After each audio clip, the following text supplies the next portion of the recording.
Pacific Beach Street, Corinne speaking. Hi, it's Georgina Beyer here. I'm sorry I can't do the interview because you're really dumb and ugly and a fake blonde, and I like Sam and Michael better. Yeah, you're a really dumb presenter.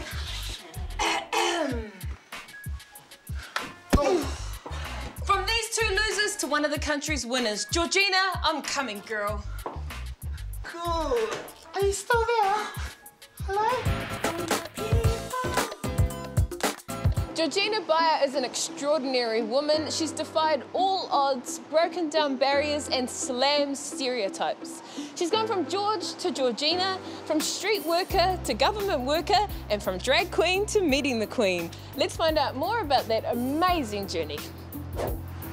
Everybody meet the beautiful Georgina Beyer. Thanks so much for being with us. Cheers, thank you. I'm hugging a famous person. Now, Georgina, you are the most high-profile transsexual that we have in New Zealand. Can you explain what a transsexual actually is? A transsexual is a person whose mental sexuality is different from their biological and physical sexuality. In other words, I was born a boy. Yeah. But my mental sexuality was that of a woman, so it's those who want to completely change their physical sex. Right. And that is what a transsexual is. When was your first memory of feeling like you were a girl or a woman? Oh, well, when I was about 4 years old, I started to play dress-ups and things like that with friends that I had, and all the adults around me and my family thought, oh, that's fun, that's cute. Yeah. But when I got to about 7, 8, 9 years of age and I was still doing it, I'd get told off.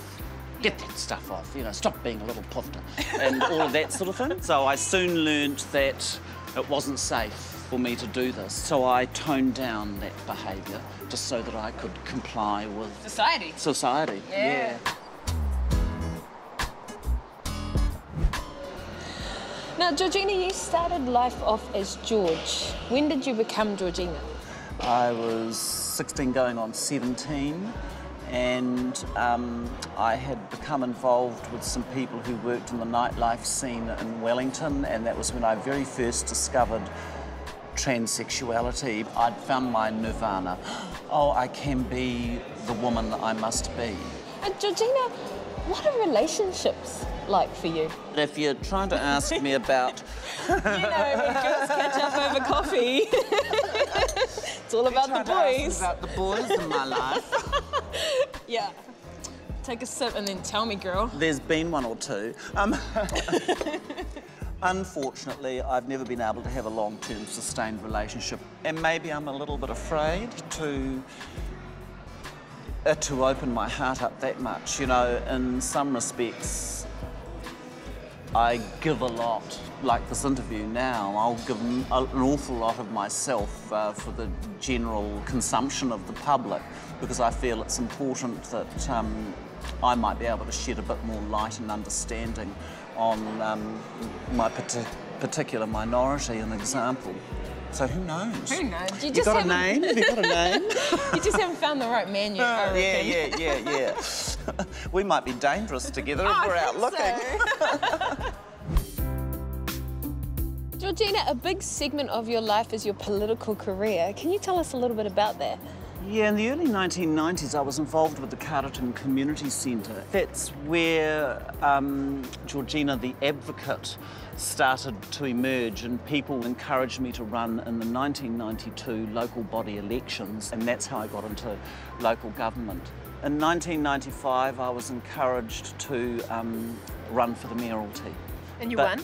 And I won. At the end of 1998, I was approached by the New Zealand Labour Party to consider running as a candidate for Labour in the electorate of Wairarapa. So I cut my teeth in local government, and that gave me the knowledge and experience to be able to then tackle Parliament.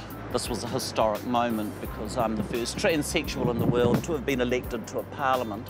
Georgina, what would you say would be some of the main achievements in your life? I think that I survived to begin with and came through with dignity and integrity intact, and the payback is when out of the blue, God knows, sometime later, and somebody comes up and says, thank you. You have no idea how much difference you made in our lives because of, you know, the help you gave us. Thank you so much, Georgina, for giving us such a candid insight into your private life. I'm inspired by your strength and your courage and your determination, and I know everyone else out there will be too. Oh, thank you. Look, it's been a privilege, and just thank you so much for taking an interest. Yeah. Thank you. What's up? It's prize time and we've got this wicked pamper pack for one of you beautiful ladies to win. If you want to win, just log on to our website and tell us the name of the mother and daughter duo that created Egg Maternity. Because you know how it's all about the ladies. That's right. After the break, we check out maternity wear and I catch up with Nick Hohepa. Wow, what's this? We made you guys a plate. Because you know, this war's really got to end. Not!